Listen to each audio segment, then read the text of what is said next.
Hello, so here we are, episode 11 of the Gwadzilla podcast. On this episode of the Gwadzilla podcast, we will be going to the Armed Forces Retirement Home in Northwest Washington, D.C. for 2 days of cyclocross racing. There will be racing on Saturday, the Pan Am Games, which is an international event. Racers are invited from all over North and South America to race, while it is actually mainly U.S. riders and Canadian riders with a smattering of Costa Rica and a few other countries send representation. And then Sunday will be DCCX, which is a regional race that is in its 16th year.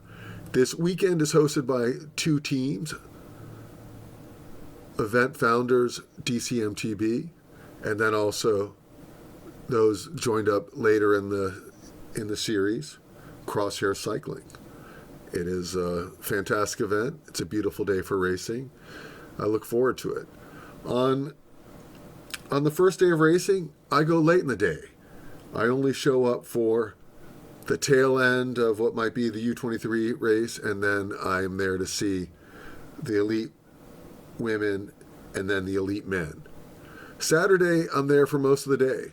I go there to do some volunteer tasks where I host the little kids race. That's kids 8 and under. They don't race on the main course. Along with a few other people, I designed a little kids course, an event that was previously referred to as the Little Belgians. I normally take photos at DCMTB. I would post photos on Facebook, and then also the Gwadzilla blog. This year, as you know, I have switched gears and I will be using the Insta360. I will not only be filming, but I will be interviewing. And the goal is to interview DC bike messengers. That's with another guy my same age. I start with this interview. Took me out to lunch and I was right at 18th and M Street, and there's a pickup truck pulls up, and there's a guy on the hood. Back down into the bottom of the bowl, and he knows he can finally breathe a sigh of a relief and get this one home. Red light. Doesn't matter if you win by an inch or a mile. All that matters is you win in the bike race, and Henry's he knows he's just about got this one in the ran to the bag. back of the truck, pulled out his bike, and just got stolen. Cyclocross 3 times so far this season. This is the third and one. He's got a second, he's got a first, and he's about to have another first. That day I knew I was here today in the biggest one. And so I know you also are a bike racer. Or, were you a bike racer before you became a bike messenger? So you got, I mean, we all rode bikes as kids, you know, you rode a bike normally, and you just, when did you know that you were fast and you decided you wanted to race? Because every time I went riding with my friends, I was dropping them. Out here today for this young man. And I instantly I went, from 5 to 1 in just over a year. Oh, you're category 1 to 5. That's fantastic. Yeah. And so we just got the junior top finisher with the national jersey. So, you know, some awesome racing out here. Well, I'm going to go migrate around, but I'd love to talk to you later. That's a great story, and maybe I can interview you. I've got this thing where I've set up, and I want to use the camera on the bike, and maybe you tone it down for me, ride at a social pace. I'll have you mic'd up, and you can maybe tell me some stories of working as a messenger, and maybe some stories of racing. That's a cool story. Yeah, also, Shane. Yeah, good to see you, man. Well, now the question, who's going to be the bronze medalist? We've got a phenomenal racing group. They've just been going at it all day long. Luke Walter, Ryan Drummond, they are leading in that group right now, making the right-hand turn through pit number 2. They're now on their way back towards the pavement. Luke Walter, I believe. That was a great interview with Shane. Shane rocking the RTR, Raw Talent Ranch. That is a training facility that was run by a former messenger, Jay. Play one real quick. You're losing your chance. All right, what's up? What's up, Ken?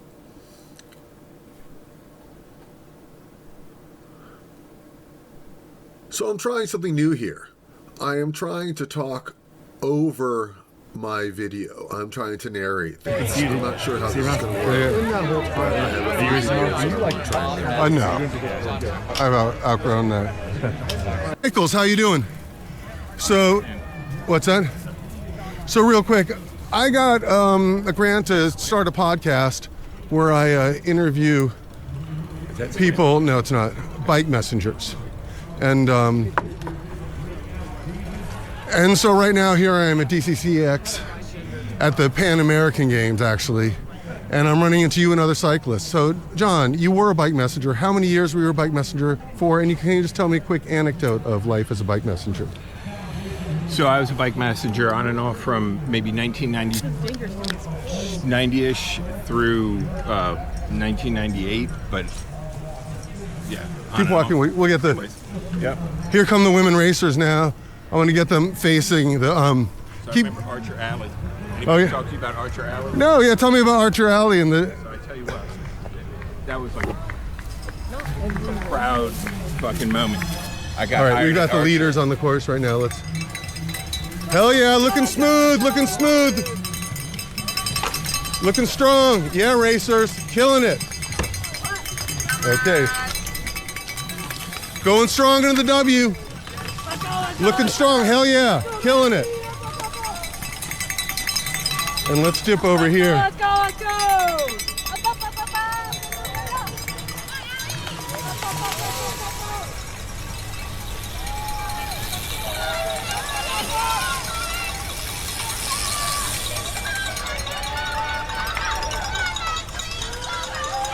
This morning this was awesome. When you had the Masters race coming through, they were looping through that and the sun was rising behind them. The sunrise was at 6:51. Their race kicked off at 7 a.m. And I tell you, watching those guys move through the mist is rising, the moon's still up in the sky over here, the sun is coming up over there. Beautiful. That's awesome, that's good to hear. One of the guys in that category racing at the time was in town from Colorado, and he stayed at my house for the weekend. Oh, okay. And so he could do that race, but he left straight out from here. But so The yeah. man who placed number 7 came from San Francisco, racing for DFL, which is also known as Dead Effing Last, but he came in 7th. And he's been moving up that category. So you got a lot of fast guys here. You got a lot of competition. Okay, enough Just with that. let Enough him with know that. Okay. Dave's coming. Okay, so it's a free event. So selling it, what's the point? You know. But so Archer Alley. So I remember there was a time when Archer Alley, even in the '80s, had a reputation. It was not just bike messengers, but also motorcycle messengers. And there were the strippers who worked at Archibald's. All right, so here we are. You're on 14th Street at 16th and K. A block and a half between from 14th and 15th on K. There we go. Thank you. Right where, like near where the what's the hamburger place? Burger King hasn't been there in 15 years, dude. Feels like it was just yesterday. I know. It's in the same block as Burger King. You know, you're gonna make me cry. Don't change the subject because right now you're making me sad. Because you know what? I don't think there's a single Burger King left in Washington D.C. After that one closed, there was one on Van Ness. Yeah. And I could hit the drive-through there. But now we're off topic. I want to hear about Archer Alley. Okay. Well, I mean, one of the strongest memories is Archer hired me, and when they hired you, one of the things that you got was you got that Archer bag, but you didn't get it right away. At first, they ordered it for you, and then you had to I forget what it was. You had to be there for like 2 months or 3 months or something like that. They took taxes. I felt like I was a fucking man. Anyways, and I still have that Archer bag to this day. I still use it. That's fantastic. Yeah, I was talking to a guy last week, and he was talking about the motorcycle couriers at Congressional Couriers having a canvas, like motorcycle pannier bags that were issued to them. That's right. There's a dude that rode that Honda, that burgundy Honda. I guess it was bigger than 500. I don't know what it was. It must have been, maybe their 750 is probably what it was. Anyways, there was Chris Crash, twins, right? Yeah. So Gary Sweeting. Remember Gary Sweeting? So I don't know any of these people. So, and then it became Dynatrace. Dynatrace then was up in the alleyway. You're saying Archer changed owners and name? Yeah, but became kept clients. Dynatrace. Yeah, they got bought up. Their operation got bought up, and they moved them up behind the Safeway in Mount Pleasant there. So tell me, so the day of a messenger. So in that era, it was cell phone. So did you have a two-way radio? How did you talk to your radios dispatcher? and pagers? Radios and pagers. Yeah. And so they'd give you one job at a time, and then you'd be free. Did you go back to base? No. They route you through, and your good dispatcher knew how to route you properly. And if they were fucking with you, or they thought you were an idiot, or just they thought you didn't know any better, they'd fuck you about. They'd send Explain you all that the way more to Capitol clearly to Hill me, pick like up a to someone job. who hasn't done any pickup or delivery job work. Well, so like the city's kind of a big place, and so if you're going along K Street, you can pick up 1, 2, 3, 4, 5, maybe even more than that. You don't want to get too much because you're going to end up holding them too long. 7 or 8 jobs, all going to Capitol Hill. Maybe some of them got extra rooms because it's going to be they got 4 deliveries in the Cannon, bunch in Longworth, bunch in Rayburn, and so all of a sudden that trip to Capitol Hill is like it's sort of like your profits layered on. Instead of that time being the time that it takes to pick and drop once and get paid $3.13 one time, you pick and drop like 8 times, so it's 8 times, and it's usually they round it off $3.13 because Mark Gross is always trying to take your money. Mark Gross, so that's Best Messenger. Quick. Mark Gross was a Quick Messenger, which I heard they just closed. Was that you? I saw Dave Eisler out here. He's telling me that Quick Messenger just closed. Yeah, I don't know the history. I don't know. So we'll try and get you talking through one more passing of the top women racers. I don't know how fast a lap is, but I would suspect they're going to be coming through. So I know the Masters group this morning. Okay, we'll talk. Leading them we're not really that interested in this cyclocross bullshit. We're asking about bike messenger shit. Okay, other people have podcasts where they talk about cyclocross. We're not here to talk about cyclocross. Okay. That's just a backdrop to you, Right. So, and I'm not interested in you plugging DFL. I see you wearing their jersey. It's great to see that you're out on the bike. It's great that you're riding. Don't let me wear their shit. But so. What we really want to hear is, some more about that. So how many runs did you do a day, and how much money did you make a day? Was there competition within the group? Oh, definitely. It's all ego driven. And, I would try to average about 30 runs a day, and then sometimes, but you had to be strong, man. I mean, you had to be strong. And if you could, push out some 40 jobs a day, that's like you're in and out of a building like every minute and a half, just all the steps, even if it's got elevators, man, it's like just moving from here to there. It's like you gotta be strong, and you're going through any weather, and it's always fucked up. But when it snows, somebody's gonna show up, they're gonna have a little cough medicine with them, cough medicine, and maybe you get your smoke on a little bit. And I'm just saying, it keeps you going, and you do it all day long. Yeah, it's amazing. I mean, it's like, the Pony Express, I think, only existed for 7 or 9 years, and the Bike Messenger, was also, I think, in some ways, it's if there is no commission, no, I think it is still commission, but there's only like a dozen guys out there. The X-Men from New York used to come down here and ride here. There was James. James was a beast. I don't mean to interrupt. Leroy, is it time? We gotta go. The dog. We gotta sign out. Okay, John Michaels. Great catching up. Thanks for the I may be back. tale of I the think streets. I'm walking through his car, but we'll see. All right, that's weird. I mean, I don't know, dude. That's weird. It's family. All right, John Michaels just giving us some tales of life as a bike messenger, and the barriers have gotten more crowded since I was here on the last lap. Let's see if the leading racers are still holding the lead when we get here. I'm gonna opt to get a different angle this time.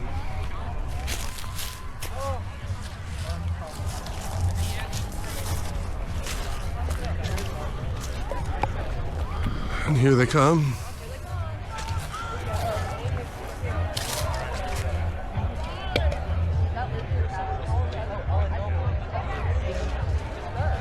Hell yeah.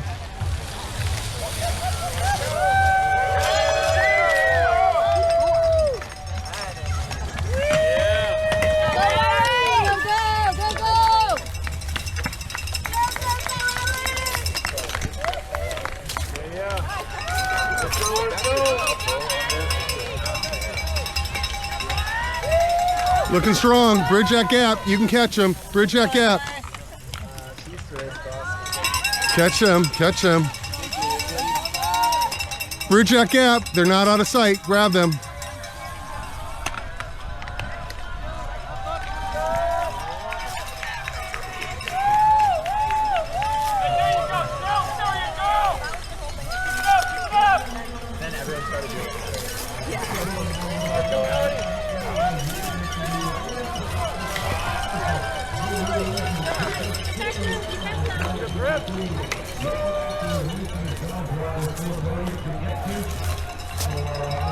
are looking to migrate the course.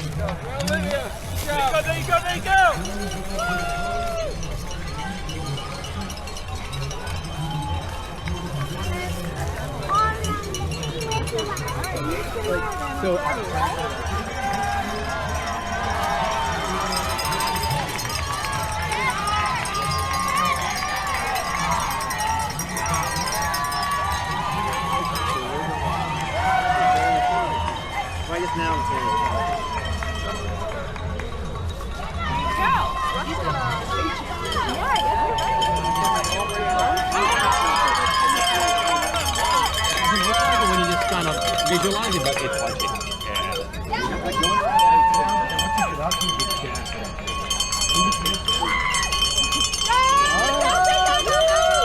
All right, Bob Cannon. Hi, boss. How are you? What's going on? So real quick, we need to jump past the beard jokes and go into this real quick. We don't know how much I have here, but I think you might have heard that I'm doing a little bit of an oral history podcast on DC Bike Messenger.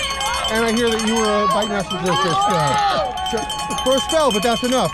Because you're part of the bike culture now, and that's an interesting part of the story is that people who might be with Bikes of the World, like Todd, or a lot of people at Capital Bike Share, the previous executive director Eric Gilliland, and so on and so forth. So people in our bike industry, be it business or shops or not-for-profits, we're also often bike messengers. So real quick, what years were you a bike messenger and how old were you? I think it was 86, and it was right after college.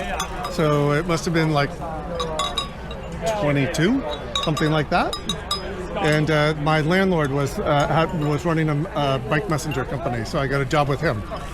It was a little hole-in-the-wall place. What was the name of the company? No idea. And so what are some memories of being a bike messenger? So I keep asking people, because I have an idea, but a lot of people don't realize. So, you're saying 1986, you were using a payphone. There was no cellular phone. And a little pager. And so, but because pagers at one point gave text, but did yours just give a single phone number? Oh, no, I just had to call the office. I had to find the payphone and call the office. So you didn't use courtesy phones? You went and... We had courtesy phones and we had payphones. Every place you did a drop had a courtesy phone at the side of the desk. Yeah, like I wasn't going to spend my 15, 25 cents on a payphone. I'm going to any law firm with a chair and a closet, and I'm going to make that call. Yeah, they all had it. They all expected us. And so that was an interesting time. So here's kind of an off-random question. So as one of my guests on the podcast, I interviewed this photographer, Kent Barker. And in that era, late 80s, he did a photo shoot for Regardi's magazine. Do you remember that? Oh, yeah. I worked for Regardi's. Hold on, now that's a different twist. Okay, but I'm asking not whether or not you worked for Regardi's. What I'm asking... He was my neighbor. Okay, but that's not the question. We're not like 6 degrees of separation, the question is, did you know of the Bike Messenger photo shoot that happened in Regardi's magazine? Okay, well, never mind. No. So tell me real quick, do you have any dynamic memories, maybe almost getting hit or... Oh, we got almost hit all the time. No, what I remember the most was, I think that was the Reagan years, and they had the Marxism for Dummies. And I was reading Marxism for Dummies in the basement of Reagan's White House. Now, so you were in Reagan's White House. How did you get into Reagan's White House? You did deliveries in the old executive office building. Well, the old executive office building. You went into the tunnel of the old executive office building? Yeah, you were allowed in at that time, way back then. So that's 86 because... in the last century? I would say that, so... it's on 17th Street, Connecticut becomes 17th Street, and there's a newer red brick building, which is called the new executive office building. And it was always my experience that packages that were even addressed to the old executive office building went to the new executive office building. But you're saying that you're old enough that in your era, you got to go in there. Did they have powdered wigs on in there? What was it like in there? It was just some tunnel, and I had to sit there and wait for a while to make the delivery and stuff like that. I remember sitting for a while, but I remember being there. The other thing I remember a lot, particularly from this time, was every idiot, every corporation wanted to have their annual report delivered to every member of Congress. So you'd get wagons filled with annual reports, and you'd just walk through Congress, $1 a drop, and you just go bam, and you walk into every office doing a drop. So you know what they had these things? I'm sorry? They had these things called trash cans. That's right. And that was $100 a drop. But no, I get you. I always secretary was like right in the trash can. I always delivered it. Well, they put it in the trash can, but a lot of people would get those multiples, and they would treat it as bullshit, and they deliver 5 of them. And you know, if they could have used it as rolling papers, they would have. You know, I mean, we delivered them, but we delivered them straight into trash cans. It's true. I mean, yeah, anything, you know, that went to the hill. There were so many people beyond that person. So sometimes maybe you deliver a T-shirt or something. Yeah. You know, yeah. You know. So that's a great story. And you know, I have some Forrest Gump moments as well. But so tell more. Like, you know, there's tunnels also under the U.S. Capitol, but I never thought they were necessarily useful. But I remember those runs were like, because we weren't on our bikes. We had wagons and somebody with a vehicle rolled up, and so it wasn't a bike thing. It was definitely a logistics thing, and we were probably going through tunnels. Hold on. But so you were a bike messenger, but in those moments you went in a car, or you were always in a car? No, I was always a bike messenger, but in those moments, wagon-based. We had a wagon going through the hallways. Wagons stacked with now reports. did you meet a car and then because you didn't. Somebody was driving. Yeah, someone would drive, they would drop it off, and then you would meet, lock up your bike, and then you would go. Yeah. And I mean, but the great advantage to like the Bills, and here comes the racers again, is there's no address. You don't have to order them. Like you get multiples and you have to order them. Yeah. Now that's a whole nother level. But I think that's good for now. We'll catch these guys. Thanks, Bob. You have to get like a joint picture of like which one is the evil twin. I mean, you're the one that crossed the bridge. I'm local. I got called Joel this morning at DuPont. I regret any relationship that man claims, unless he was really hot.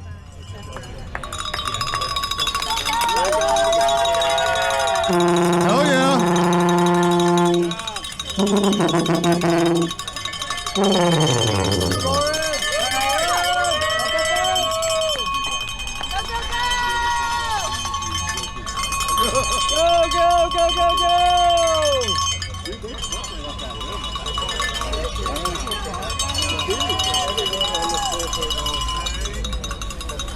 That regrouping here in just a moment. Sydney McGill So, black. Gonna drive the train right now. I'm glad to see that you and I got matching bellies.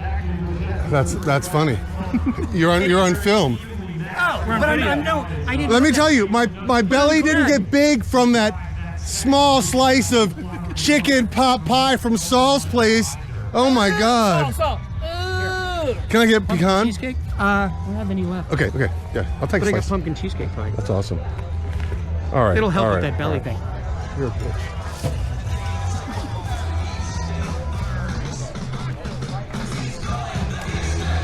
I love the shirt. How are you? Did you see there's a Brian Baker book release party? Book release? So right now at MLK, there is a Brian Baker called The Road, like him, his photo of his Oh, I did see that.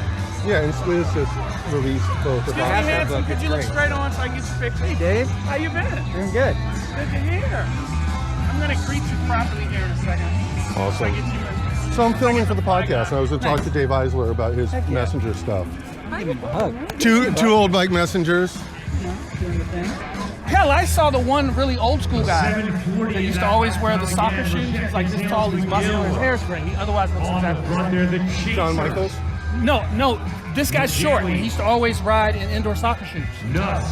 It's funny, I want to think he's got a twin. There was two short guys that were muscular, had twins, and there was another guy that resembled him. He's walking around, but he walked by me and saw earlier. I was like, dude, you speak great. I saw Shane. So saw yeah, there's a bunch Oscar. of, Nice. and of course, like right now, so Nate's here. This is Danny K and Danny Actually, K. Nate, nice. Like 7 or 8 years.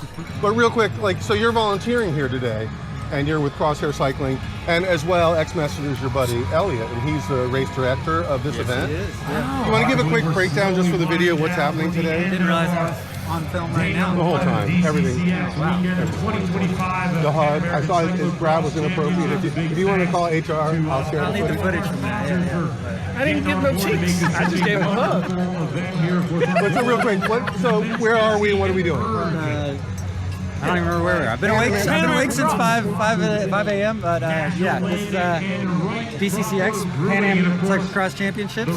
I'm not really sure how to define the Pan Am Championships, but there's foreign racers here from Canada, At least Costa Canada. Rica, Okay. Dominican Republic, I believe. International ramifications. And yeah, it's a big deal. Less than It's a great regional. event. It's national. It's international. It's got top This competition. event is great. I'm happy to be here every year. I hope it continues for a very long time. And were you running the registration today? I did not do any registration. Tomorrow? But nope, I pretty much have just been floating. So. Oh, I love the floating jar. I've been the floater before. You know, but let me get a quick picture, and then I want to get them. I want to get the women on the thing, but I'll interview later. But I want to try and get Dave Eisler. You definitely need Dave. Dave, walk with me over here. I want to ask you some questions. Sure. So, Danny knows, and you might know, that I'm hosting this podcast where I interview former bike messengers. Yeah, I actually was looking at your YouTube site. I saved it so I can watch it. Well, I'm not asking you to watch it. I'm asking you to be on it. Right now, I'm filming and interviewing you right now. Sure, I can be on it. All right, real quick. Yeah. So you were a bike messenger. What was your first year, and how old were you? I was 1987. Cassidy Hickey doing a great job. He's riding her own tempo. 20 years and 2 weeks as a bike messenger. That's an impressive stint. Cassidy Hickey, another one of our CCB riders, doing a great job of trying Well, to back in and now the we don't really discuss it, but you did a transition, and you worked various jobs at Capital Bike Care. I worked at bike shops. Say Emily Shields are working together. That's where I'm at. Hey, Darren. Those two riders been regulars amongst the top So, 10 in UCI competitions let's all year jump real long. quick. So no surprise to once again see them near the front end of this race here to decide who's going to get. Don't try this at home. We're gonna have an accident caused by me. How How are you? Good. Good to meet you. So right now I'm trying to interview my friend he looks like a professional boxer who can't get in the ring. Yeah. But I'm trying to interview him about his life as a bike messenger. All right, come with me over here. I can't do David. that. I know you fumbled it. Traditionally rides the road for the automatic Amos. There we have Stone. Doing a number of the top criterions all across the U.S. And well, this is the first year, to my knowledge, that I've seen All right. Emma out here on the cross bike, and she's had a pretty solid season. So 20 years as a bike messenger, started in 87, stopped in 2007. The Pan American Championship. And so 87, I've talked to a few guys, and we've talked about how like it went from like a, you know, you guys were in this analog era with the greatest technology maybe being two-way radio or beeper. Yeah.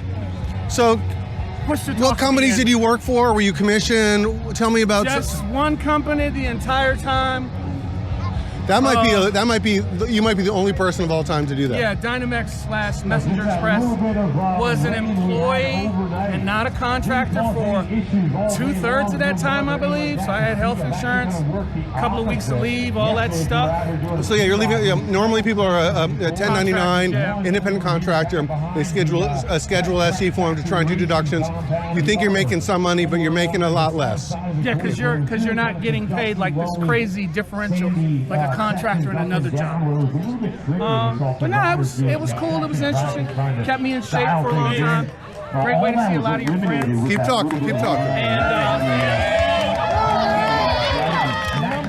everything down just a little bit, so no real ruts to speak of. It's all kind of leveled out, all kind of flatter. All right, these guys are going to be coming up here, so we want to get ready over here. So still Bagley Rochette driving the train on the front. Raylan Nuss and Anna McGalley, who had once connected to the back of that group, now off the back again. Lauren Zorner, McGalley's were that you were him or you were him. Stone? No, like laying on the ground like that. But then I'm really struggling to get off with all this junk I got. Three Pan American champions. This is the first time competing for the. So maybe I jumped the gun thinking that, so the course has changed. Normally they approach the stairs from the other direction, so it's all like unfamiliar. They'll either be here or they'll make that turn. Well, they're here right now. No, they'll be here in a sec. Yeah. It's all good. No, I mean, I see them. They're on my... No, they're good, but they're going to come around there. It's the same thing I did when I was over there. Where I thought they were going to pass me was not. Okay, Here, we're not worried about cyclocross. We're worried about... While we're talking, I'm just going to video. No, but while we're talking, let's hear about the messenger life. Oh, I mean, it was cool. It kept me in shape.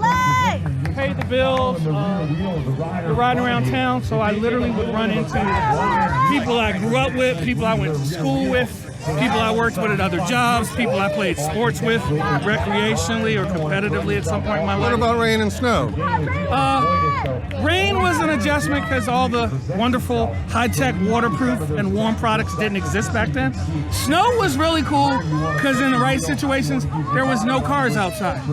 There was the occasional government worker, whether it was a Fed or a DC person, and you had the road to yourself. Like Columbus Day in '87, when we had that 5 to 6 inch random day snow. But without there being clients in the office, was there enough work to justify working on a snow day? In the beginning of that 20 years, yeah. In the first half. The last years, no, not as much. But the last 6 or 7 years of my thing was being what they call in-house. So my money was the same whether I was busy or not. And so you're Dave Eisler, but people know you as Super Dave. Why do we call you Super Dave? In my case, I am Super Dave because L. Donald Claiborne Hughes, a.k.a. Max, was drunk one day and gave me that nickname at a bar, and it stuck. I think we were at Back Alley. Back Alley Cafe, behind 1111 19th. Yep. It was me, him, and Big Roland. Was that on Roland, yeah. Roland was also a messenger for a spell. Yep, and he literally introduced me as Super Dave to somebody. That's the first time I remembered hearing it. That's what it's been ever since. If somebody else did it, I don't know. For cyclocross, they call for pure cyclocross weather or true cyclocross weather. Well, that's awesome. So, Dave Eisler, I'm going to interview more at length. I'm going to use this opportunity to talk to more people. I'm going to see if I can talk to Stone real quick. All right. Thank you, sir. Always good. Good to see you. Stone, while you're taking pictures, can I talk to you real quick for my podcast? Yeah. All right, so, it hasn't really been discussed. I wanted to do a piece on this, but you can do a quick little blurb. So you worked for Urban Stems in addition to other delivery work. So, okay, you're Stone, you do delivery work. I think you might have started a company with a bunch of friends recently. Yeah, we started a cooperative. A cooperative company. A cooperative called Uptown Free Mills. And we just do like deliveries, for like pizza shops. We try to do other clients as well, but we really want to be like community focused, so helping people with their groceries, stuff like that. Maybe on their kids. That's really interesting. Okay, but real quick, so there has been no mention of urban stems on my Gwadzilla podcast, and there it was for 11 years. It was one of the top ways that bike delivery people could make money. Isn't that a bummer? It is. When I was just starting out, I got to do help out for V-Day or Valentine's Day. Yes. And that really got me into the door of cargo bikes and getting into different types of buildings, and going maybe out more in areas of the city that I wasn't really used to. So. And so you now own an Omnium cargo bike? I do own an Omnium. And did you get it from Max's shop or? So I bought this cargo bike from someone who used to be a courier in Baltimore. Okay. So I took the train up to Baltimore and I rode it back to DC. And that was our first cargo bike. And then we went to Bike Max. Let's go! I say we, but we put money into it. Okay, so similar to Urban Stems, your bicycle cooperative owns the cargo bike, not the individual. It was all our money from our jobs, basically, that we pulled in together. Trying to get back to the wheel of the zipper. There's those two That's awesome. Yeah, and I mean, it sounds great. And you said, if you're going to deliver pizza, you want a whole slice of pie. You don't want to share that shit. If we can get more people and more, let's say, down the hillside, they'll come to that leading group. Yeah, racing cross is in my past. I tore my Achilles a few years ago, and just getting on and off the bike, I don't really have the mobility. Play a little bit of some games in the front there. If they continue to play a little bit of games, looking at each other and all right, so Stone and I were talking. We don't know what we covered because battery tragedy. But we were talking. Stone recently purchased a cargo bike, and it's part of his messenger cooperative. They have a fleet of cargo bikes for the number of messengers that work for them.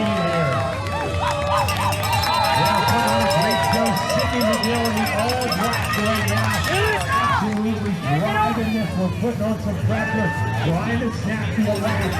This is going to be a big moment for our leaders if they can all hang together. You've got Ruben Gonzalez there in second position. Maggie Rousset, Anna McGale, and again, you've got Raylan Russ, who was seemingly within striking distance, but not shutting that one down. But I think Maggie Rousset, not filmed today. No, not filmed. and I suspect Maggie is kind of fighting. I'm waiting until I go to Darkroom to print them out. Those two riders To go where? to Darkroom.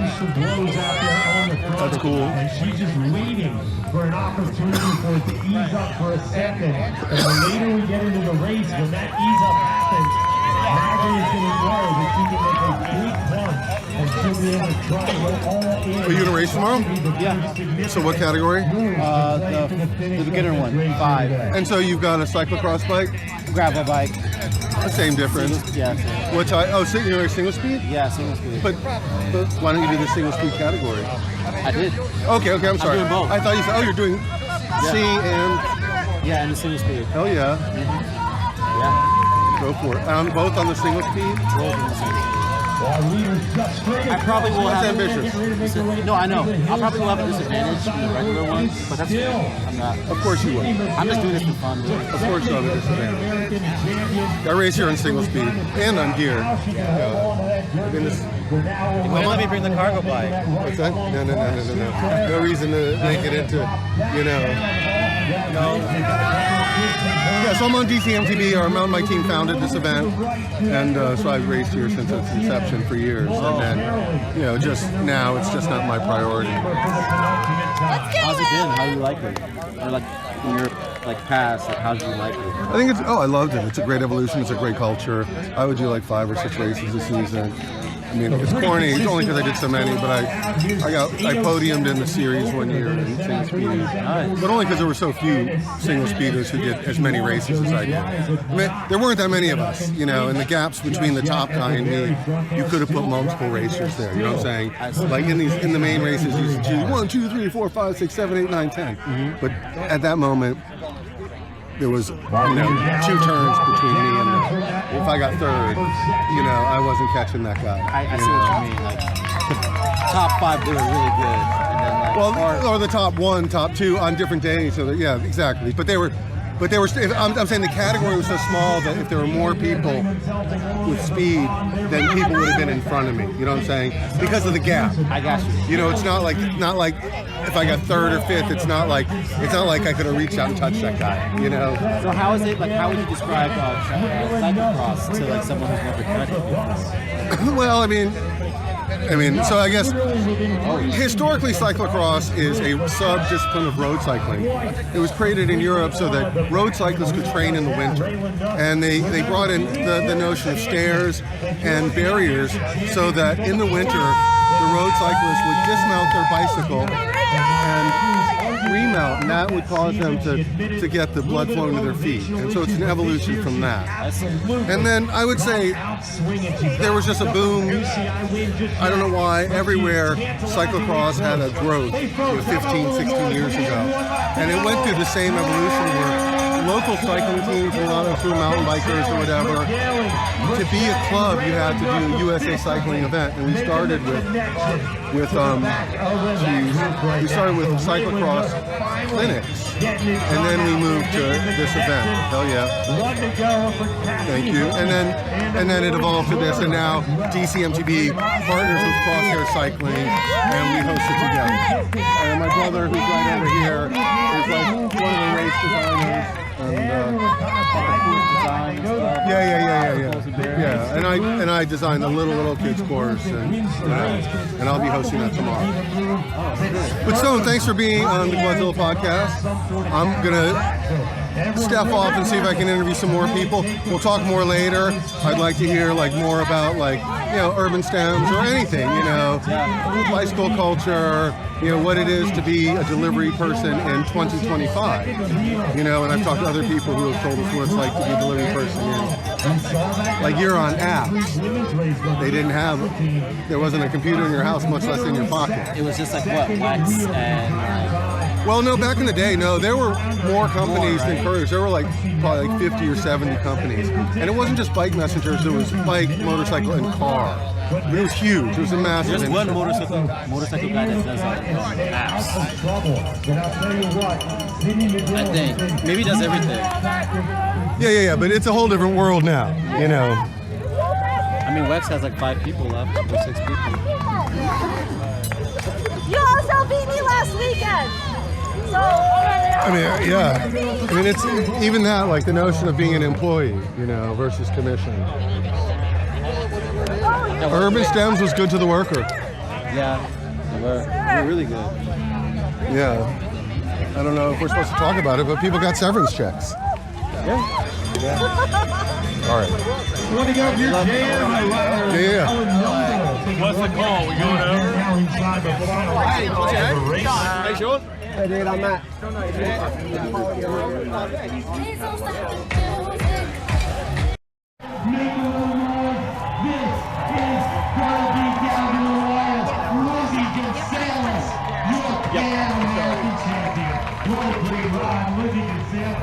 Coming through in the sprint, just couldn't make it happen. Sydney McGill, the bronze medalist here today. And again with a Appreciate it.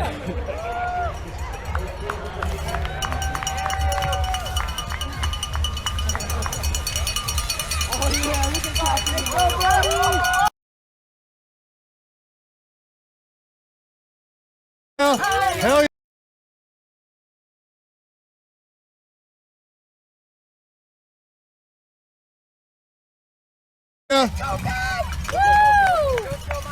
Killing it.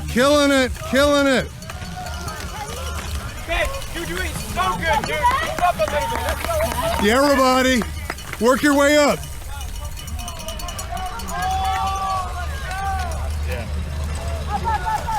Work your way up, Chris. Looking strong.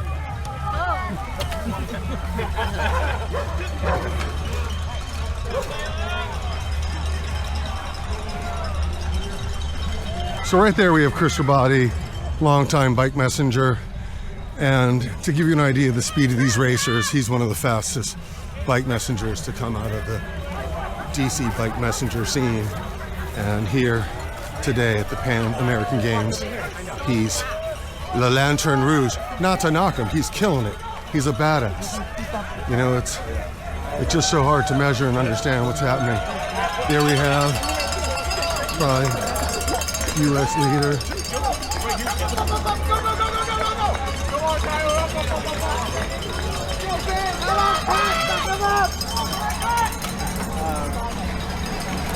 Good job out there. Hell yeah! Killing it.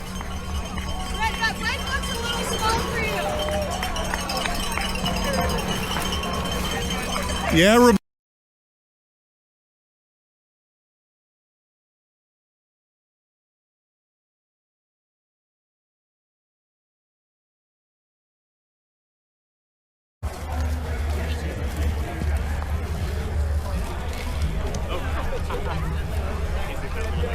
Hey, Libby. Hey, how are you? Good. I got a gentleman who's in front of you.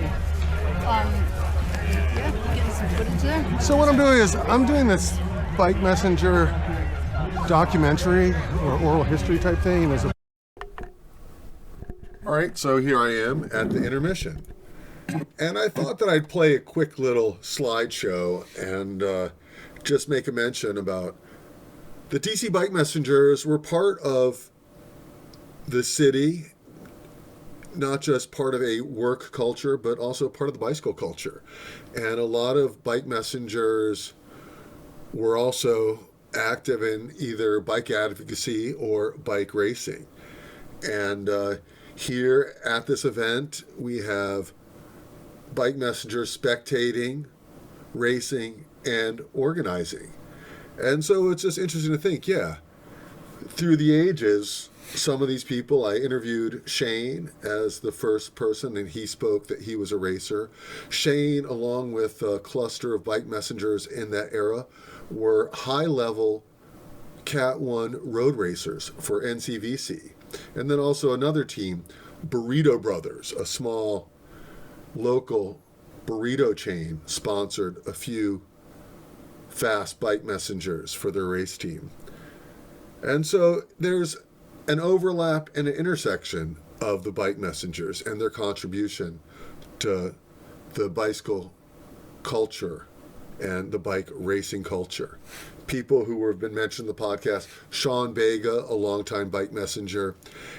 Not only was he a mechanic and a race coach, but in the early years of DCCX, he was the announcer. And so, these people who worked as bike messengers were also active contributors to the race culture. In speaking to my brother at the event, he spoke about how we always wanted DCCX to have a bit of a party vibe, and my brother spoke in a complimentary way that the bike messengers definitely brought that. I thought he was going to badmouth the cloud of smoke over the pack of messengers, but weed's legal now, and strangely enough, we didn't see much of that today. But bike messengers came to race, bike messengers came to spectate. And in a lot of cases, DCCX would have either a tandem race or a relay race or a just for fun race, and some of these spectators would get on their non-cyclocross bike or borrow a cross bike and participate in that. All right, this intermission is going on longer than I had expected. I did not write a script for this. I did not time this. But I'm seeing some photos from the Crystal City Garage races. Now, as mentioned, this weekend is a collaboration of two cycling teams, DCMTB and Crosshair Cycling. DCMTB is a club that I've been on for over 20 years. I wasn't on this club in its inception, but just a few years before I joined, when the club started, it was started by a number of DC bike messengers. Now, Crosshair Cycling came along later, but that, although was not formed by DC messengers, many messengers who were active messengers at that moment became members of that team, Crosshair Cycling. And that tangent of not just this weekend, but we have the garage races. And the garage races, which are now hosted by Bill Scheiken and Crosshair Cycling, was once formed by a former DC bike messenger, Sheba Farron. And Sheba Farron was not only a messenger, but she was a road racer, and she had success as a Cat 1 road racer on a team that was organized and coached by Sean Bega. So there's all sorts of intermingling of the different people of the messenger tribe and the racing tribe. And it's interesting to see these people continue. As mentioned, I interview a bunch of people, and I don't want to do a spoiler alert and say something that was said on the next day. But as mentioned, many people are racing on the course and then interviewed. And it intrigues me to get to hear their perspective, their stories of life on the street, and in some cases to see where they are now. Libby Sheldon, who gets interviewed, she was a short time bike racer, and then she is now mother of four, empty nester, and now masters bicycle racer. Then Elliot Caldwell, one-time messenger, is now in bicycle pedestrian safety and is the race director of this event. Michael Pierce, who was interviewed here, longtime messenger, now works in-house at Urban Stems. it goes on, it goes on. The current messengers, Johnny, I don't know, is it Walcher, Johnny W? He's not just doing DCCX, but he's doing a number of races in the series. So yeah, there we have it. My ramblings, hopefully going on long enough to get to the end of this intermission. Please like and subscribe. Continue to watch. Oh my God, more photos. I was mistaken on the length of this intermission. What am I going to talk about? I did see Chris Rabati out there. Chris Rabati, longtime messenger, had taken a break from racing. He had raced at the elite level, both road, cyclocross, and then also he raced in the Red Bull race series, the fixed gear series. There was a Red Hook crit, but there were also other crits. And so Chris Rabati may be one of the highest level racers to come out of the messenger scene. Chris Rabati, Jay Moglia, Russ Langley, who else? There were other names, Chris Schmidt. He had his moments as a race hero. And then, I mentioned Michael Pierce in the mountain bike scene, and then also in his dabbling in cross. He did quite a showing as a single speeder. I just saw a photo of Danny Kaye on the course. Danny Kaye, a strong racer. He's won the garage races before. He, for several years before retiring from DC Messenger work, was dominant in the messenger races, the Alley Cat race series. He's got some strong legs and amazing knowledge of the city. Retired from messenger work and now working as a fireman. I can see a photo of Super Dave. Super Dave, now working no longer as a messenger or as a mechanic, but working for Capital Bike Share. Yeah, it's great to see that many of these former bike messengers are able to maintain their bike life by finding careers as mechanics or in other areas of the bicycle industry, bike shop adjacent or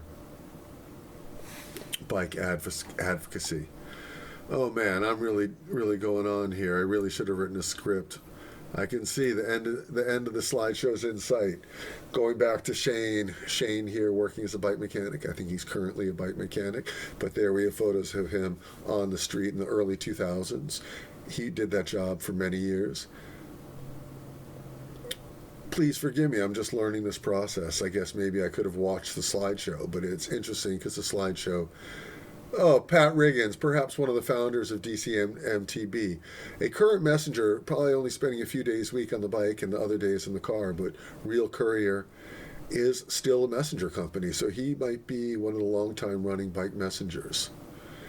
And we're closing out with a few more photos of some one-time messengers, looking into getting ready for day 2 at the Armed Forces Retirement Home, cyclocross racing in Washington, D.C., the UCI race, Pan Am Games, was on Saturday.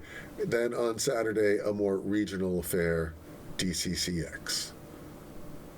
I will talk for a few minutes because there is no text. But on this day, I showed up earlier in the day. Not as early as the earliest race, but I had to get there in time to make sure that the course for the little kids race was still intact. As an obstacle, I had brought some pine needles and some pine cones, and I had put some on the course for Saturday, and I had 2 fresh bags that I would put on the course for today. And in addition to making sure I don't have too many course repairs, I wanted to work with the announcers to make sure there's an announcement. Not even sure if he would have taken Ben Toll with him. And then I walk around and try and Not even sure if he would have taken Ben Toll with him. Motivation with kids. A lot of kids are in question about the whole affair.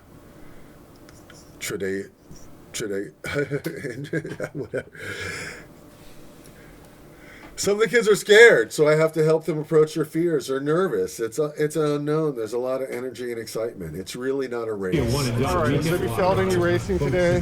I am, but I'm about to go out and pre-ride. All right, well, I'm going to catch you later. Right now, I've got the camera going. Okay, all right. And I'm wishing you luck. Oh, thank you. I don't go home. Okay, well, get to know the course. I want to talk to you later. Yesterday, you told me some cool stories about you being a bike messenger. Yeah. And let's try and catch you on tape. Go catch that course while it's available to you. Learn that line.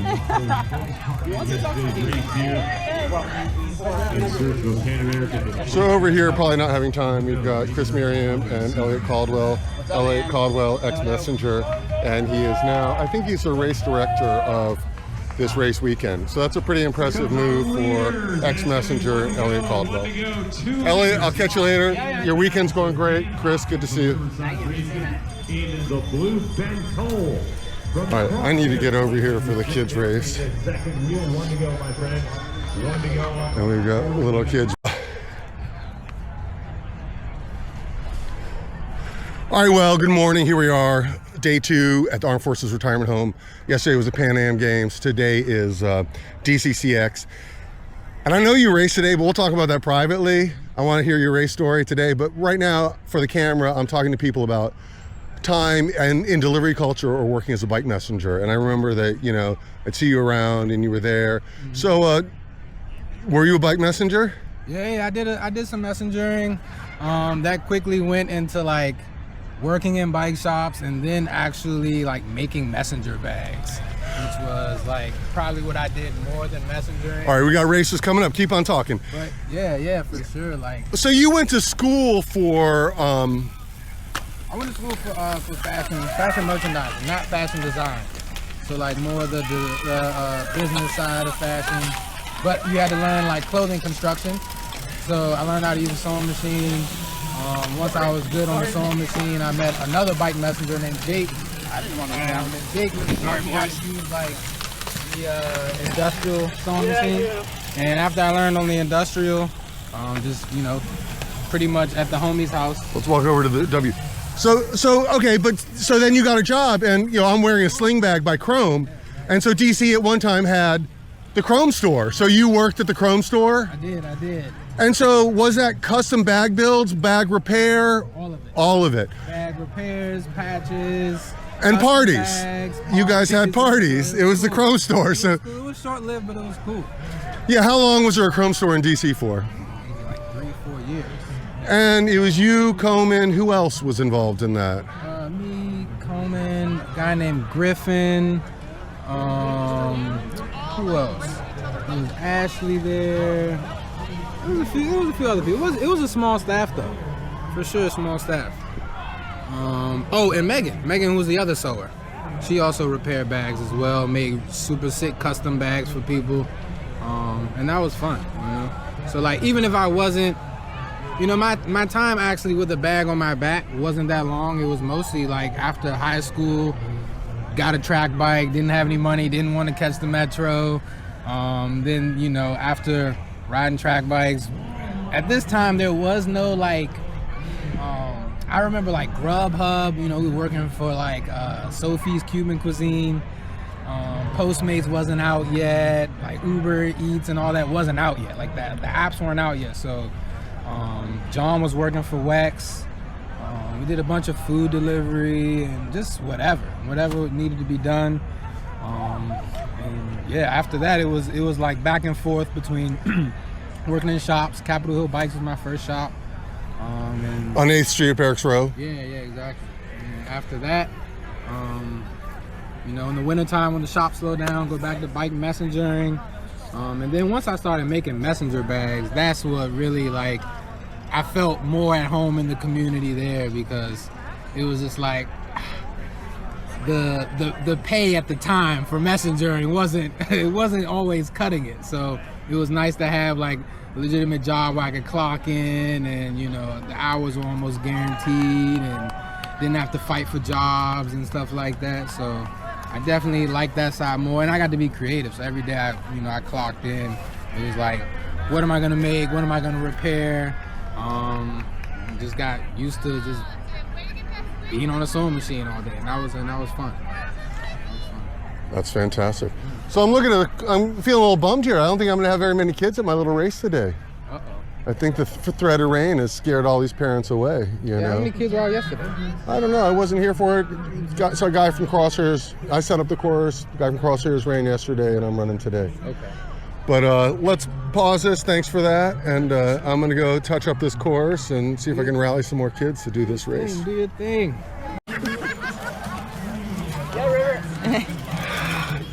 Mom didn't approve of the 420. I know. You wanted to rock it again. He just told me what it meant, actually. It's a different type of doping, but weed's legal now. Nobody cares. In Canada, it is. I mean, it's a weird thing. Well, welcome to DC from Canada, and good luck in your race today. Thank you.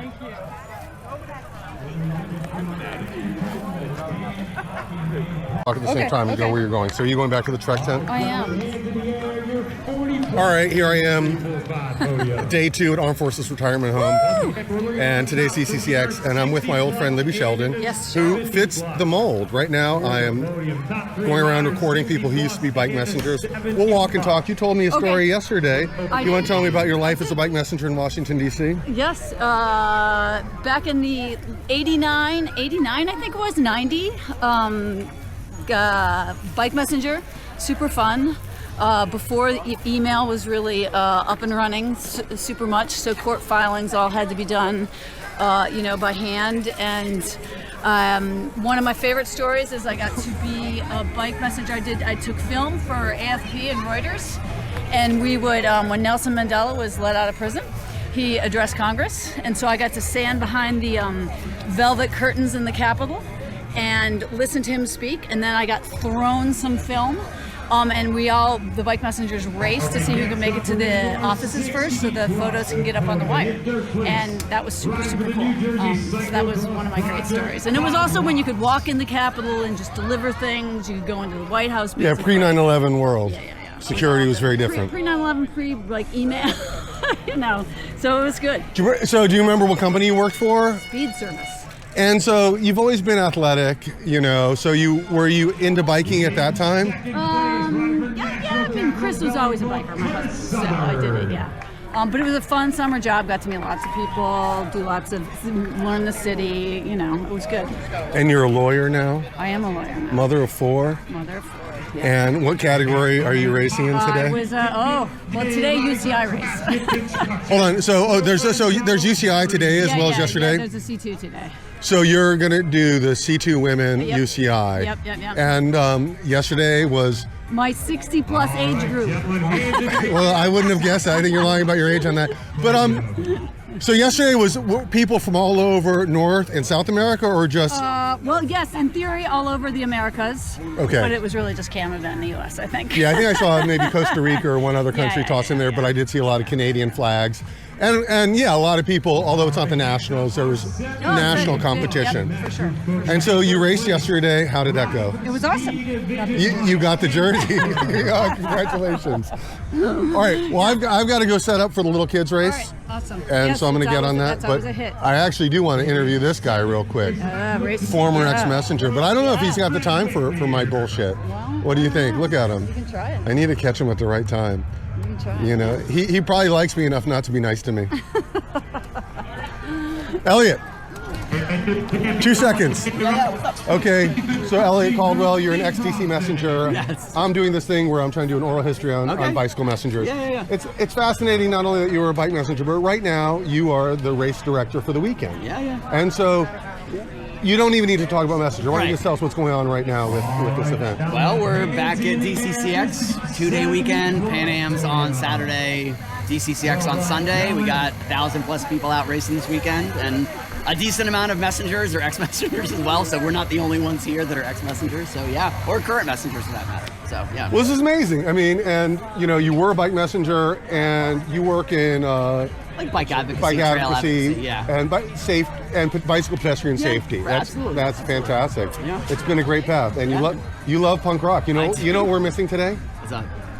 Brian Baker is doing a book tour. Oh, really? Photos from his bike, his band life down at MLK today. Yeah, today. Damn. I actually miss a lot of. There's like, because there's the Maryland Punk Archive now. There's obviously the DC, or there's a Punk Archive at Maryland. There's also the DC Punk Archive, and I feel like there's stuff all the time, and I totally miss it. Which I don't know. I love to catch it. I have a love-hate relationship with it. A lot of times it's the same stories you've already heard. Right, yeah, it's like if you've been to one talk with XYZ person, you've heard it. Yeah, I'm a total fanboy. So I love it. Yeah. But yeah, thanks for making all this happen. Yeah, and I'm going to talk to you later, and we'll talk about your time on the street, or maybe your reflections on messenger life. But let me let you get back to your job here. Anytime. Thanks, Joel. All right.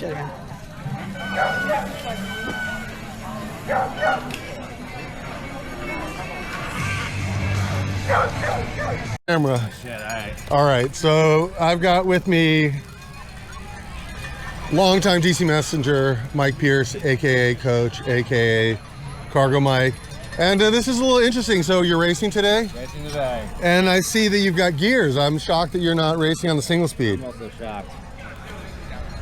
But you know what? You race the bike you got. And so what category are you in? Masters. 1, 2, 3, 4. Did you ever think I was going to be a master? But it's not, so it's a 35 plus? 40 plus. 40, you're 40 plus. I know. That's fantastic. Well, 40 plus. I know, it's supposed to take 20 forever. Exactly. How did you get older? I don't know. That's up there. All right, so real quick, like, you know, you worked as a messenger for a long time. How old were you when you started as a messenger? 18, fresh out of high school. That's insane. School of Hard Knocks. 18. And you did it for 15, 20 years? Yeah, maybe 16, 17 years. 16, 17 years. Yeah. And yeah, you had an interesting evolution, because when I met you, I think you were already running your own show. Yeah, I had the big trailer. And that's why I called you Cargo Mike, because, I mean, that was a smart evolution. You know, the messenger industry was kind of dying down, and working for oneself was a good idea, and then you took it one step further, and yeah, try to pick up the heavy work that the cars are doing. That's awesome.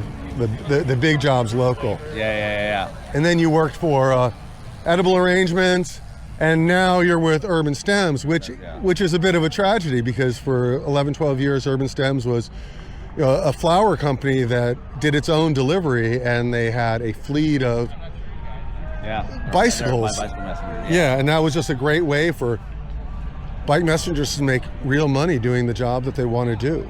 Yeah, I know. Sad. I guess they say nothing lasts forever, but you know, it doesn't make it any easier. Yeah, it's almost like, in some ways, it's like a nail in the coffin for the DC bike messenger scene, you know. A little bit, yeah. We had like a little community that was around it, you know. You had a little camaraderie and, you know, built-in, you know, network of people you can just hang out with at a central place. So,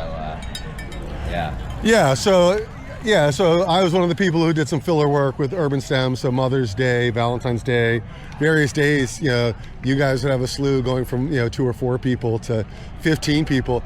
And even though it was the hardest working days of the year, I think people had some of the funnest days. Oh yeah, totally, yeah, there's always stories at the end of the day.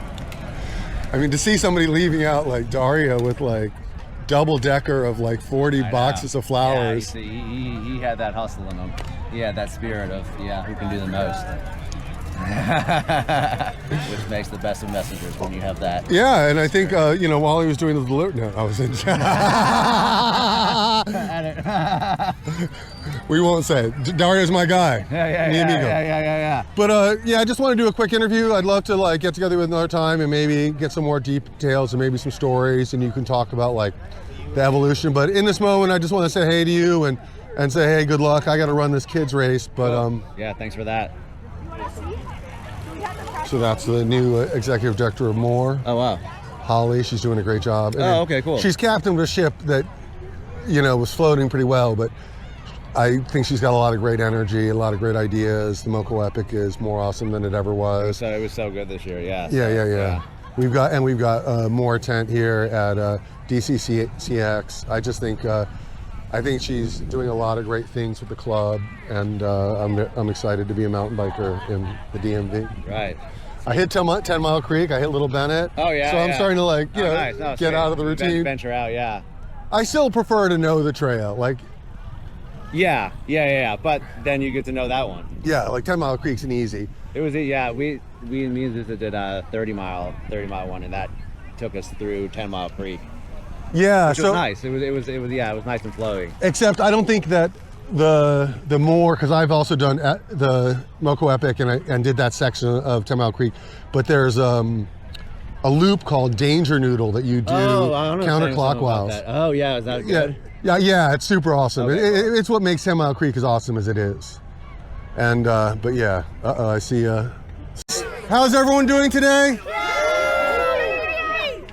All right, we're gonna have 2 categories: small and extra small. So the kids with the bigger wheels are gonna go first, and then the kids with the smaller wheels and the push bikes will go second. So you hold out, bigger kids, so you're gonna hang out here, and we're gonna do a race with the big kids. So everyone with the bigger wheels, and if you're small and you think you're fast, you wanna race with the bigger kids, you can do that. And so it's gonna be self-selection on laps. I was thinking 100 laps. Okay, if 100 isn't enough, 200 laps. Okay, this is what I was thinking. I don't know about this course, but I was thinking everybody is gonna be racing for a personal best. So what we're gonna do is take your own age, divide it by 2, so 1/2 of your age, and add 2. So how old are you? 6. So you're 6. So let me see math. You're gonna do 24 laps. What? No, 6 divided by 2 is 3, and you add 2, and that's 5. Does 5 laps sound good? No. Is that too many? Okay, so let's see if we can figure this out. How old are you? 6. So anybody who's 6, you divide it by 2, so half of 6 is 3, and then you add 2, and you do 5. Okay, so let's get all the big wheels to line up right here. Come on, line up. So go all the way right here, so someone, and go all the way here. Come over here, buddy.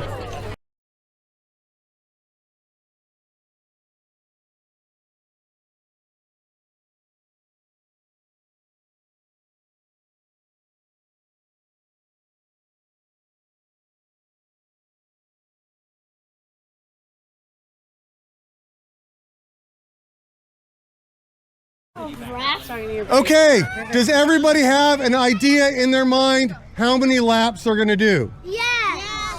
So how old are you, 7? 8. 8, so 8, what's half of 8? 4. And what's 4 plus 2? 6. Thanks for letting me know that.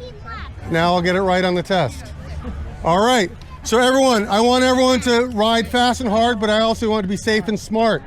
If anyone crashes, don't run them over, go around them. If you crash, just stand up, pick up your bike, and start riding again. All right? On your mark, get set, go!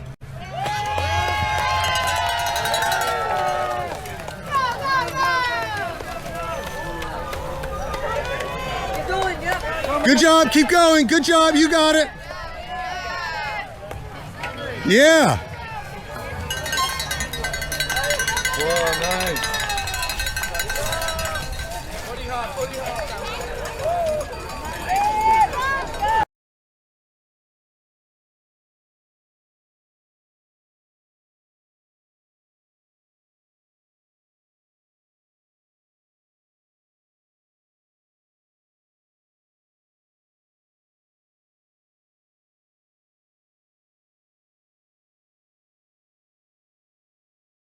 That gap. Yeah.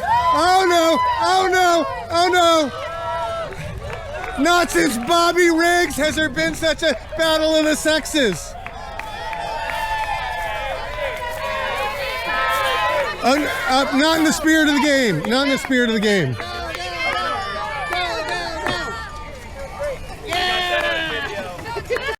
Good job, guys, good job. Smooth and good. Yep, before.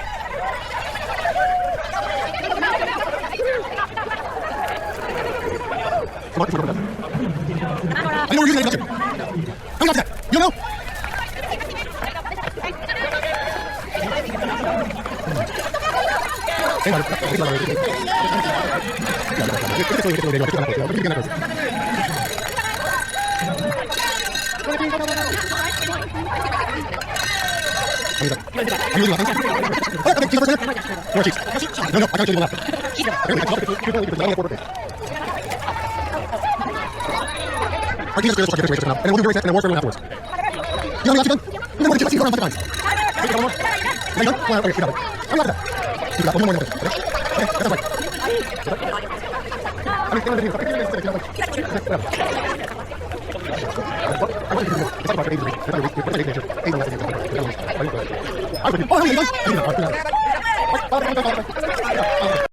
All right, everyone with the small wheels, let's line up in rows up here. Come to me.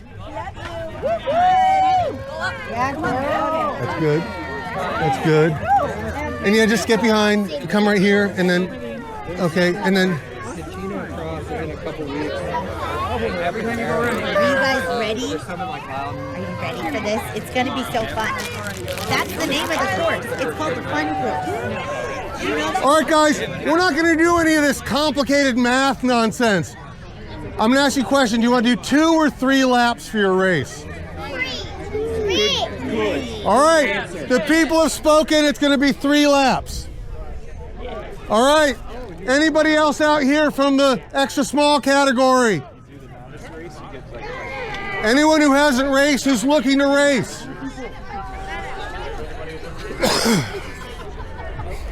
All right, everyone, this will be a 3-lap race. If anybody crashes, don't run over them, just go around them. And if you fall, just stand up, get on your bike, and keep on going. Try and keep track in your head, or have your parents keep track on how many laps you've done. All right, guys, are you ready? Set, go!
So everyone who raced today will get a medal, a sticker, and a pin. I want to say I saw a lot of great racing out there. It was really impressive. I saw people overcome some hesitation. I saw people who didn't want to race who raced. I saw people get better on the 3rd lap than they were on their 1st. And in my mind, like, I think everybody did really well and everyone achieved a personal best. So let's just clap our hands for everybody. Okay, 1st place, who are we kidding? I was just teasing. All right, so hand out stickers, hand out pins, you guys hand out medals, we got it. And you go get a pin and a sticker. Good job out there.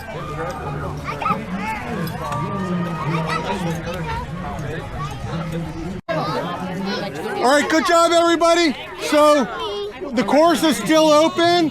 I've removed the barriers. Anybody who wants to ride the course, it is now in the reverse direction. Turn it around and go the other way. Yeah, Stone, rip it up.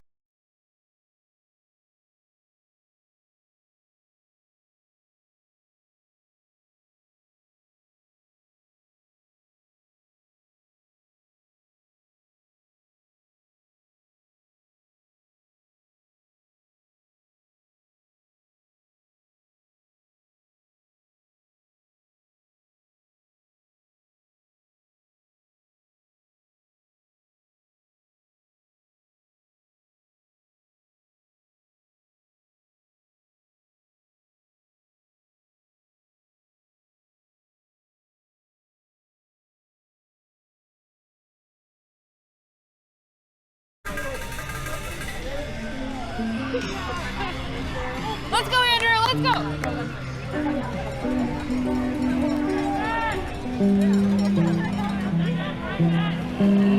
Yeah, Dane. Rock it out. Yeah, Bike Kinetic, you got this. Pass Dane.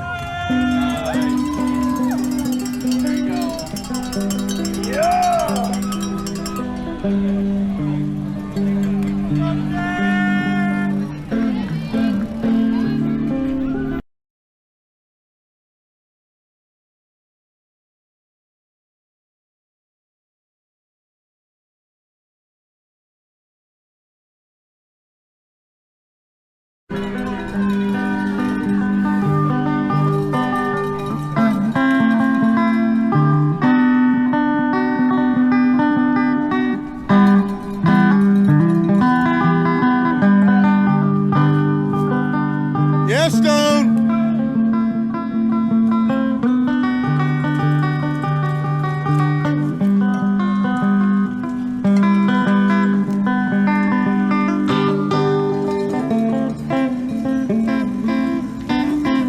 Lift the rear wheel. Watch your fingers. Now back there.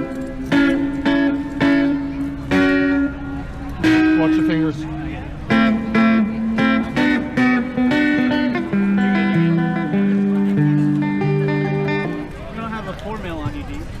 No.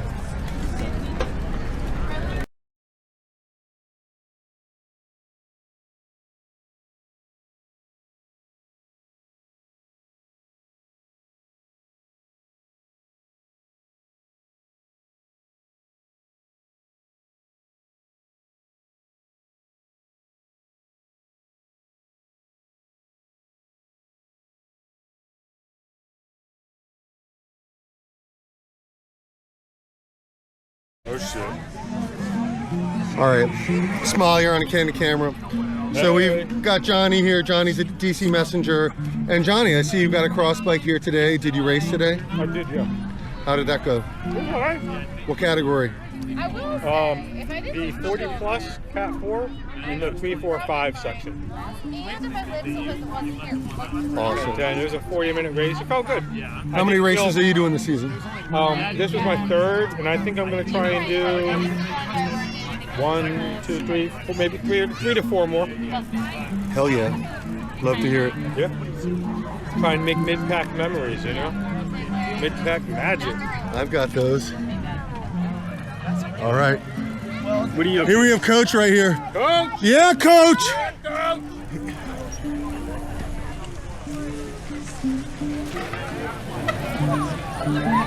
But yeah, I don't have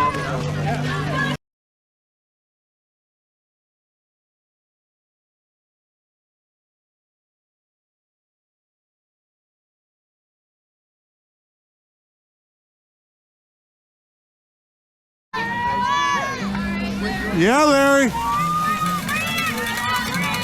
Yeah, Larry.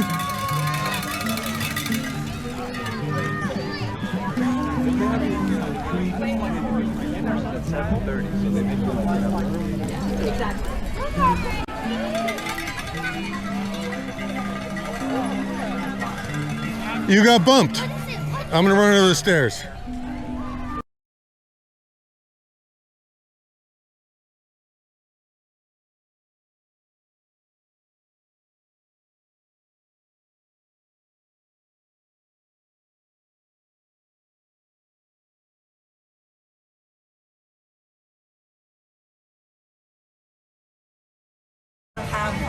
Maybe someone gaming assistant.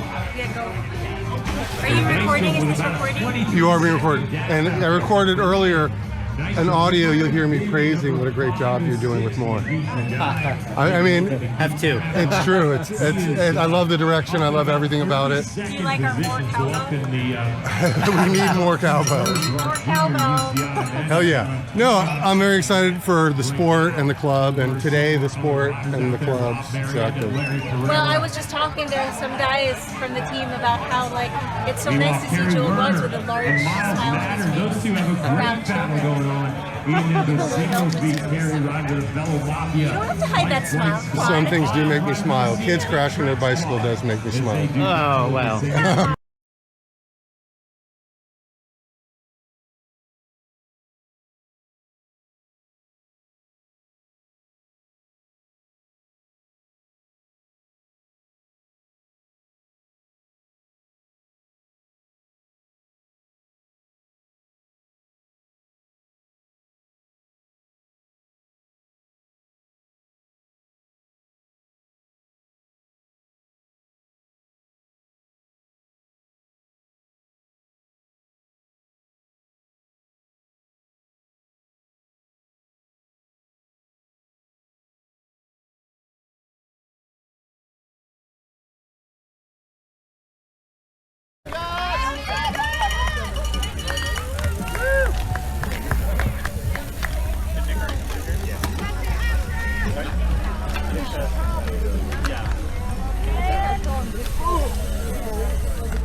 I mean, there's just constant people in motion now. All right, neck and neck. We got two great escapes. Get him, Brian. Find a good place to catch him and pass him. This is the race within the race here. You're not friends right now. Make the pass, Brian. I'm cheering for both of you, but I'm really cheering for you.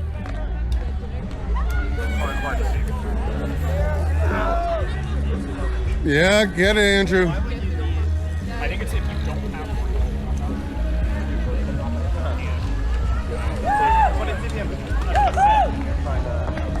Get it, Andrew. And look good.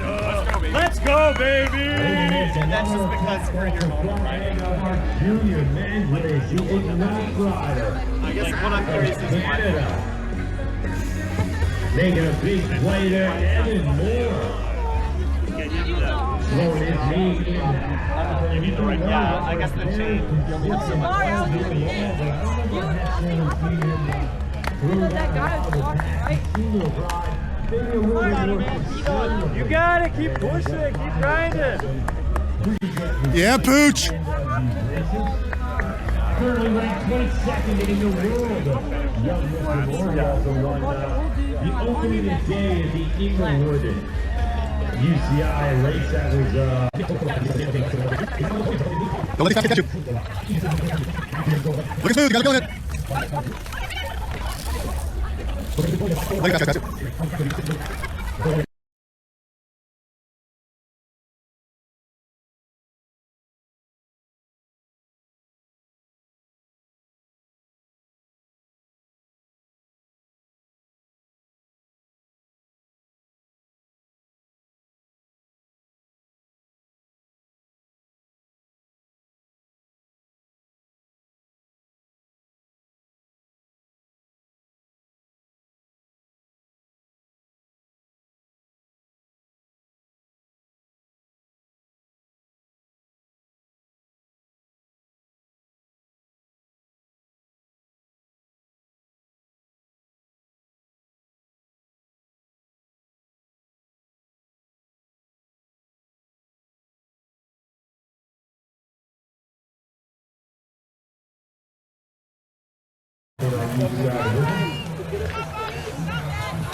Taylor Jones with the single speed. Good to see you on the course, Taylor.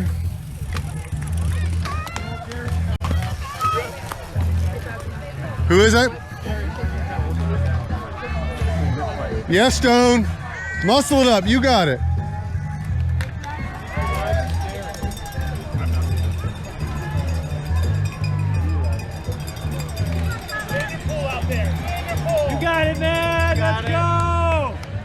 Rush delivery. All right. All right. Yeah, Carrie. Oh, yeah. Double team, double team. Get it, guys. Get it, guys.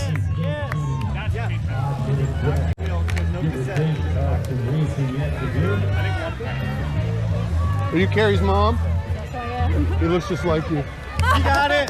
Keep pushing. He's a badass. You got it, man. You got it. Come on. Let's go. I was talking to his mom. Yeah. No hiding in the single speed today. It's so fast. Yeah, buddy. All right, Larry, make the pass. Make the pass.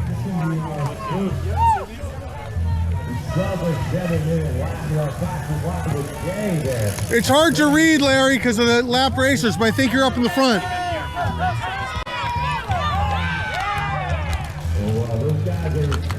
Yeah, coach. Yeah, coach.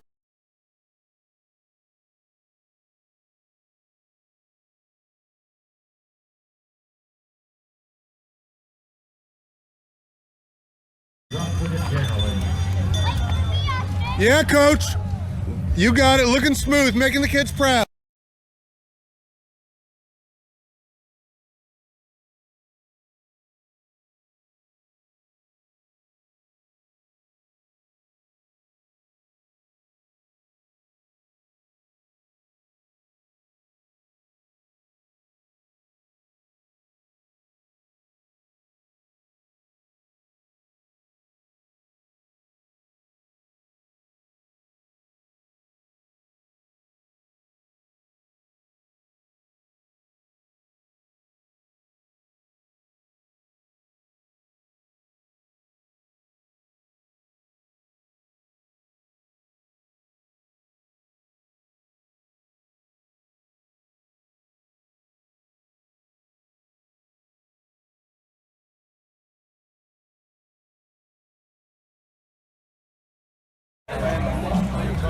All right, real quick.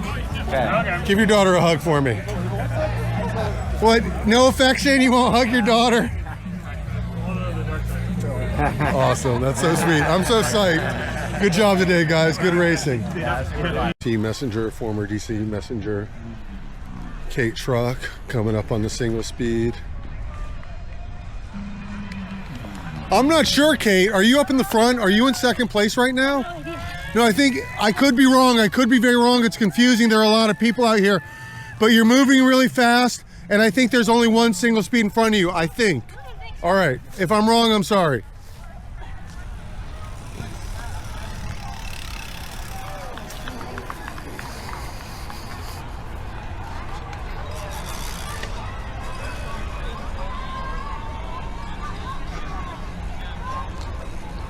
Yeah, this former DC bike messenger, Kate Schrock.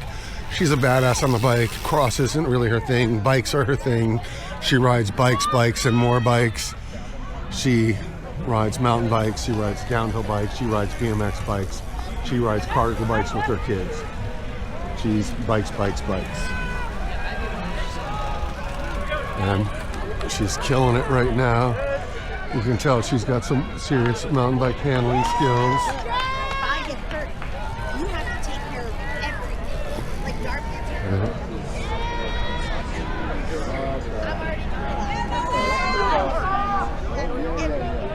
Here he comes. Here he comes.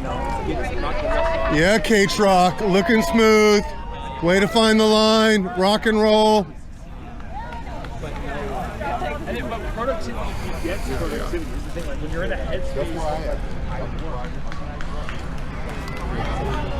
And we'll close out this video real quick. Kate Schrock right here. Yeah, Kate Schrock. Let's go, Chelsea. Let's go, Chelsea.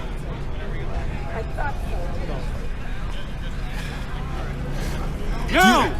So you know what it feels like being on the editing room floor? That's where you're headed. So Kate Schrock used to be a DC bike messenger. And so I'm doing this documentary on DC bike messengers, so footage of her racing is fun. But you're also being filmed right now.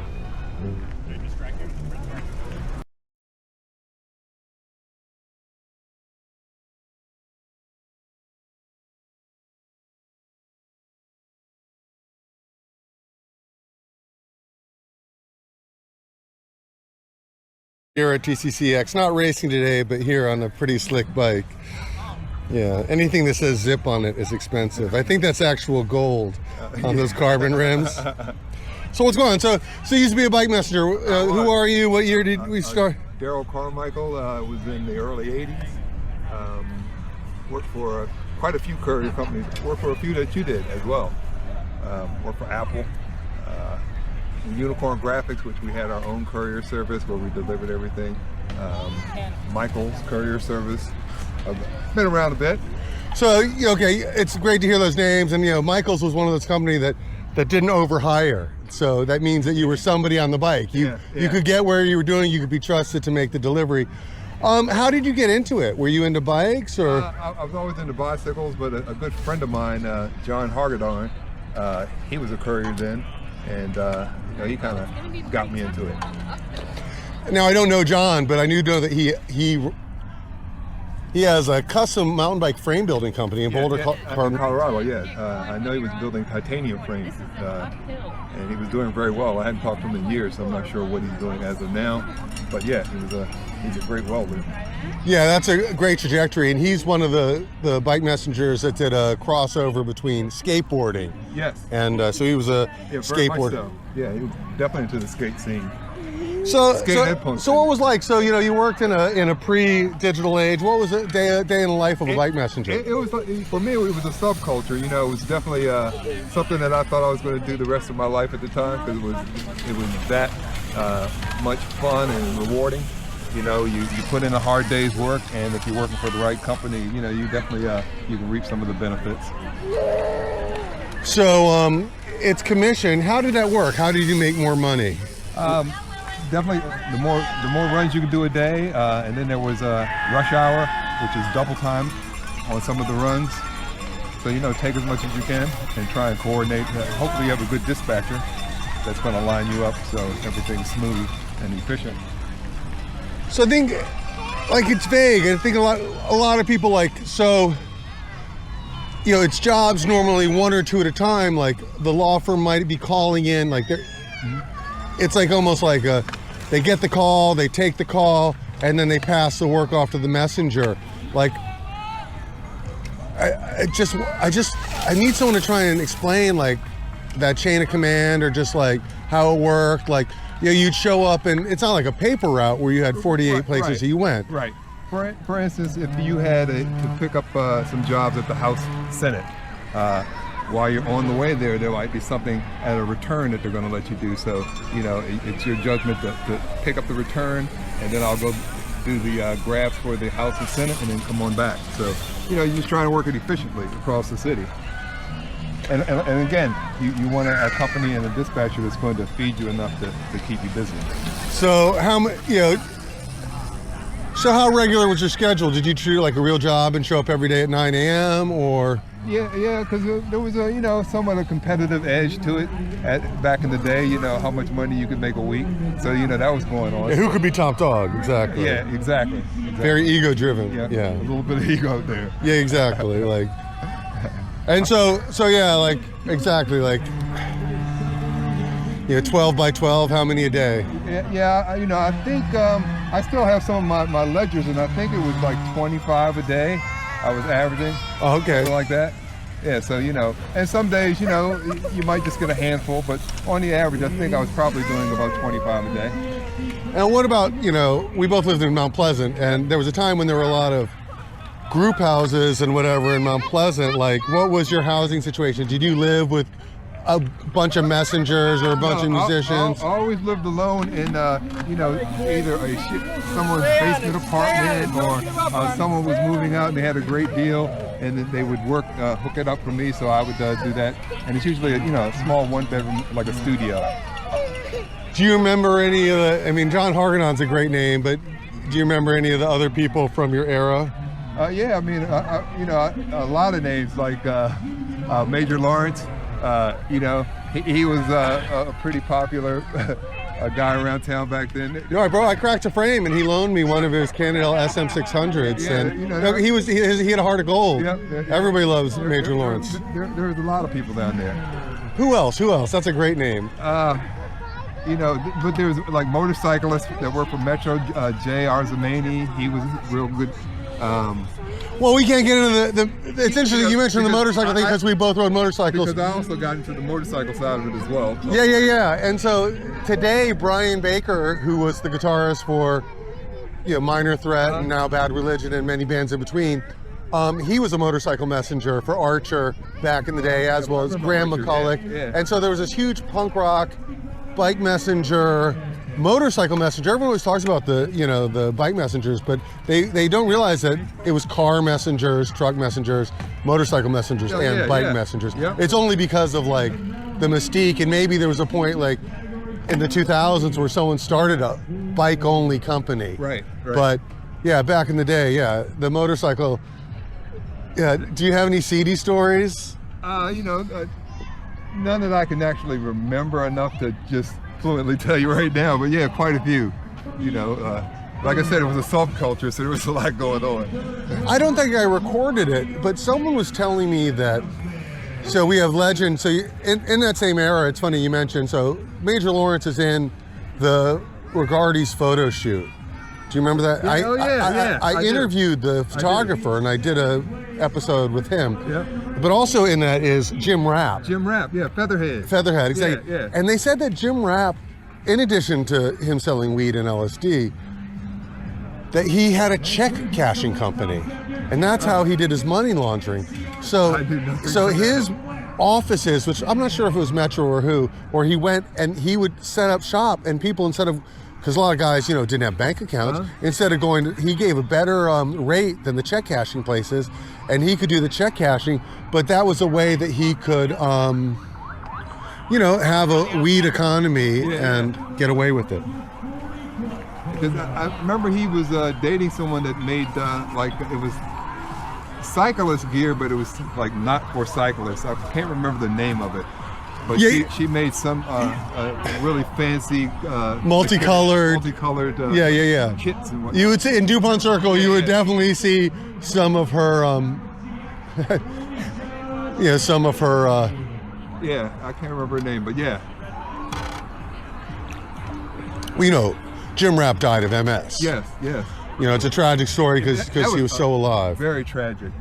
How that all ended for him. Well, yeah, I mean, it was a lot of weed, but for someone's life to be ruined over marijuana, in these times, it seems so like out of place, but that's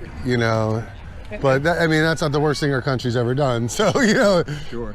But yeah, so for Jim Rapp to be like the most alive person in the world, to be a caged bird, and then for him to physically decline and mentally decline. Yeah, he was a legend, and he will always be a legend, and it's a sad end to it. Yeah, it's very sad. Yeah, well, Daryl, that's great. We'll shut down now, and we can talk off the record about still recording.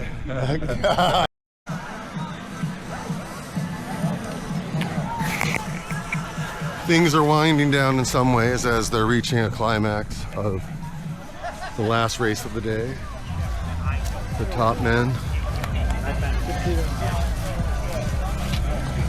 scanning the crowd to see if there's any other former bike messengers.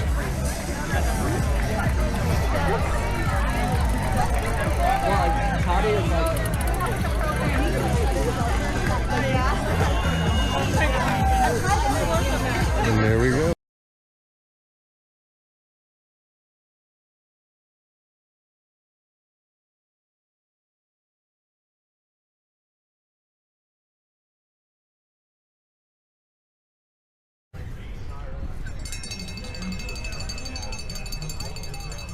We hear cowbells.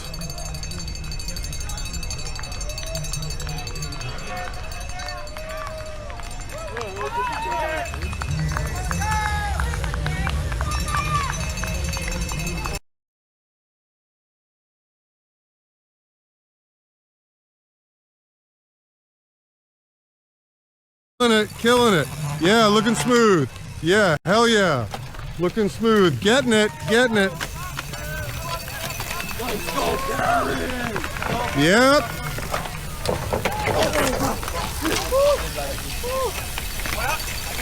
Oh, Ben did like it.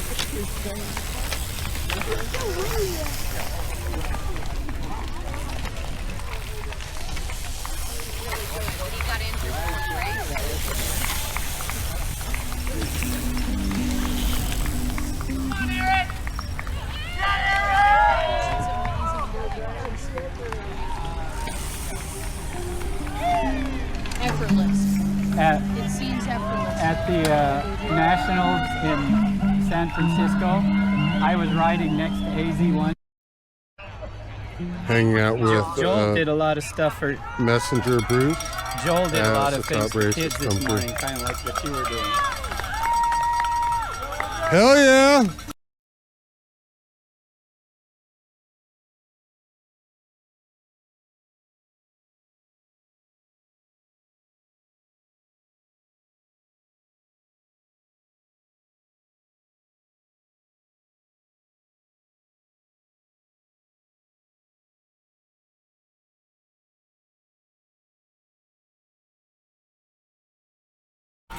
But people, what's up, man? This is suspicious. This is suspicious. Whatever we're talking about? It's us. It's Dead City, an inside job. It was an inside job. Very true. No, actually, I actively I tried to figured- throw him off the trail because he DM'd me when I posted the teaser manifest, and he like guessed a bunch of checkpoints, and he had 3 of them right, but I said only one of those is correct. Of course, the other ones were also correct. But it's I like think the he just- age-old like one, 2 coins that add to 15 cents. One of them's not a nickel. Oh, yeah. It's like it's a dime and a nickel. The other But one yes, is. I wondered when people ended in my alley that they would consider this, inside job. Inside job. Yeah, too fishy. Yeah, I did propose it. He was looking for a spot, and I was like, oh, I have a cool alley that has a double wide park thing. The poor man's Christmas attic park. It definitely is. I love it. Yeah. Oh.